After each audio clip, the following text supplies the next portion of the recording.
Alrighty, so the news is out, and we're here for it. So, it is normal news, I think. 1 a.m.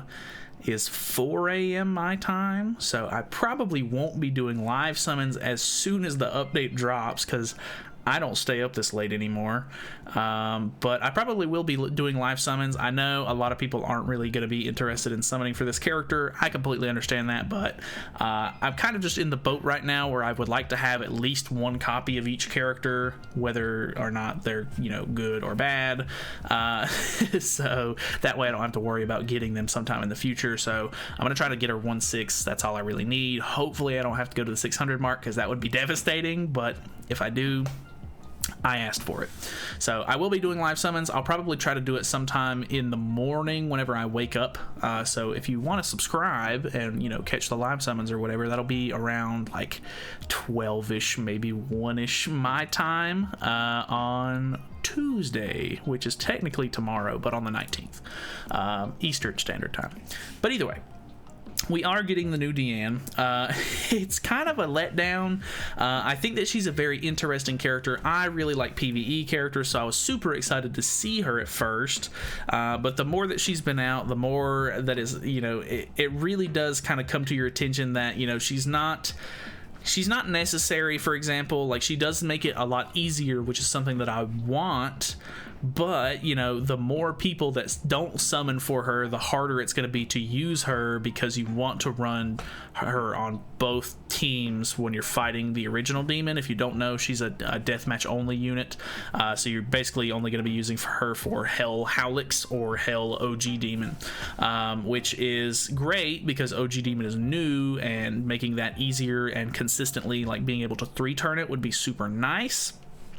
But for some reason, they put her on a 600 mileage banner, which is awful value.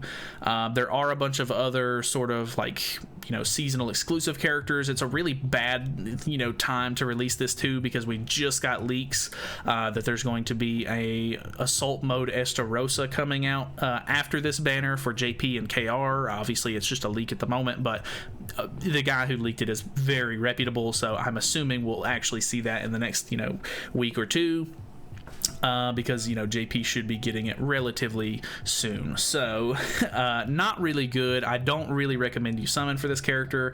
Like I said, it is kind of a bad time because it's a seasonal banner. There are characters that don't really come around all that often that some players need, like Green Zaneri is definitely one that makes Belmoth just that much more enjoyable, because you need one character to have Zaneri on hell difficulty for Belmoth to be able to 3-turn that. So I always run Zaneri, so that way other people don't have to. But not everybody has that character, and if they keep making these seasonal banners, it's basically the most skippable banner you've ever seen, then nobody's ever going to get her. So that's very unfortunate. Hopefully this character will be something easily accessible in the future. I don't know for sure, but yeah, not a great time to release her. Very weird circumstances. I don't recommend you get her at the moment, but if you're really interested in her, maybe like this Diane, whatever the case may be, and you have the means, by all means go for it. But if you're free to play or whatever, definitely recommend saving for the next banner. New artifact bonus, or artifact set bonus, so it looks like it's just a bunch of summer cards. If I'm not mistaken, I think we already have some of this, maybe. Actually, I don't think we do have this stuff just yet. Maybe, I'm not sure. Increases allies experience by N%. Allies resistance. Okay, that could be kind of interesting, actually. Resistance is actually a pretty decent substat to have, and it can definitely make characters or make enemies patience you, especially in some of the PvE content. So resistance rolls and stuff like that, or the resistance card set for maybe some of the demonic beasts could actually be pretty good to help prevent them doing damage to you, or whatever the case may be, depending on your setup, of course. Running that card set with Green Valenti would obviously be very helpful. Obviously, you can use the new Blessings of Earth Diane, Summer Diane, for a login character, which is cool. She has this weird dance that she does every time that you see her when you do this, and I honestly am not a huge fan of it. I do like Diane, but I don't think that I'm going to use her as a login character. I don't know, that you'll see what I mean whenever I switch to her or whatever. If you do, I don't know, she does this like weird twirl and dance move thing. I don't know, I'm just not into it.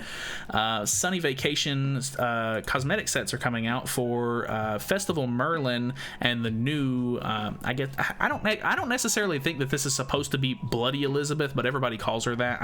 I'm not sure if she's actually supposed to be Bloody Elizabeth, as far as like being accurate with the show goes, but either way, the new Elizabeth is getting a costume, which is good because she's missing a hairpiece. So to give her all 5 of her cosmetics, I'm going to wait for these to go on sale for diamonds and purchase just the head there. Actually, I'm not sure. I might end up buying this whole set. I'm not positive. I'm not a huge fan of it, to be honest. It's not like the coolest set I've ever seen or anything, but if you want to be efficient, all you need is the headpiece from this. This is a big no-go. Not buying that. She already has enough cosmetics for 1, and 2, I don't know, man. That's too much for me, dog. Either way, new ticket bundles and stuff like that for the new banner, of course. They do these pretty much every time a banner comes out. Regular new bundles, all-in-one enhancement boost plus bundle. So pretty decent, actually, depending on the price of that might be worth getting. Assorted grimoire bundle, that is probably not worth your time. 1,000 anvils, I think these normally end up going for like $24 or something like that USD. I don't know, if you really need anvils, you can get that if you want, but I don't think that that's super great value, if I'm being honest. I mean, you acquire anvils at a pretty steady pace if you're just a free-to-play player or whatever, so I don't necessarily think that that's, necessary unless you're just really trying to build sets right now or something. The rest of these bundles are kind of meh. So whatever. System improvements: improved hero filters and info, added unique filter. A filtered unique has been added to the filter category. Find your appropriate heroes in each unique filter. Oh, okay. So when I saw this on JP, I was like, what is the point of this? Like, can't you already see people's uniques when they do this? But it's actually filtering by like what the unique is good for. So you can see here it's by demonic beast battle, so you can see which heroes are good for what content, which is actually kind of nice. I think going through these will be a good way to like familiarize yourself with characters that can be used for certain game modes and stuff like that. So I guess potentially you could filter by like sub-slot only and see which characters you can use in the sub-slot very easily, that kind of stuff, which is actually kind of nice. Added starting grade info, so now you can see what a character was initially. This is really funny because I talked about this at one point in a video, I think last week or the week before, but I got a comment on one of my Tower of Trials videos where a guy was like, oh, like the gimmick for one of the floors is that you need to use a character of different rarities. Like you need like a rare unit, an SR unit, and an SSR unit, or something along those lines. Like you have to have different rarities on your team. But he was like, what if I don't have any rare units or SR units anymore? What if they're all UR? And that's really funny because I guess the game doesn't really tell you that they're always going to be like a starting grade character, like, Simon, whether or not he's level 100 or not, and like completely maxed out, he's going to be UR in your box, but he'll always be a rare character, not an SR or an SSR or a UR character, or there's not really UR rarities, but there is once you upgrade characters. So the fact that, I don't know, I thought that was really funny, but now you can actually see if you filter it which characters used to be what, if you're not familiar with that, which I guess isn't like a super big thing because they never add new rare or SR characters. So basically, if you're familiar with who all of the new characters are, they're basically all going to be SSR characters, and you don't have to worry about them adding new rare or SRs, which is very unfortunate because I wish they would do that. So yeah, they are changing the Eikthrnir fight a little bit, which is actually kind of nice. I wasn't sure exactly what they were going to be doing. In the dev notes, they did say that they were going to be changing the deer and making it a little bit easier, and I was really curious to see what they were going to do with this, and I'm actually kind of happy with the change. When I seen other people sort of talking about it in videos, it seemed like they were like, oh, like this wasn't a big deal to begin with, but I actually really like this change. I thought that it was actually, kind of troublesome to deal with this one, if I'm not, alone in that sentiment. But it used to be that when you were in Floor 3, Phase 3, the deer would have this move where he would delete cards out of your hand, and where, for me specifically, he would always attack Jormungandr. And every time he attacks her, he deletes a bunch of cards out of a bunch of her cards out of your hand, which is very troublesome because she's the green unit on my team, and I need her cards to be able to progress the color wheel. So it was basically either get lucky and draw her cards and then go into the next phase with those cards, like without them getting deleted, or I would just have to push phase, use what cards I had in hand, kill him, and then hope that I would draw them going into the phase. And that was, always a huge toss-up because the game is, card drawing is all RNG.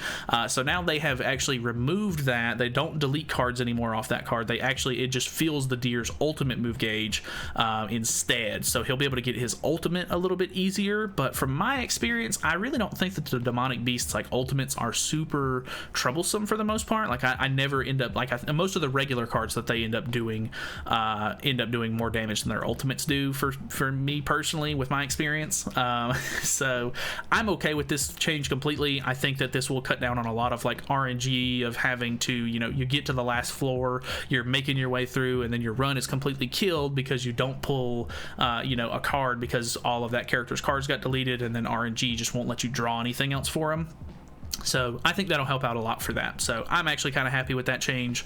I know a lot of people weren't super, interested in it, or just didn't really care, or thought it was unnecessary, but I'm happy with it. I think that was something that was a little bit more annoying to deal with. So unique description changes to Wielder of Graham, Prince Sigurd. So if I'm not mistaken, it's basically just now, in addition, the hero is also the demon race in all game modes and is affected by uniques and commandments. So basically, I'm pretty sure it was just applies when entering battle, excluding deathmatch, but now it's all game modes, which I think the reason why they made this change is because the new Diane, her passive is like Green Gother's, to where you want to have a character of each character on your team has to be a different race for her passive to proc.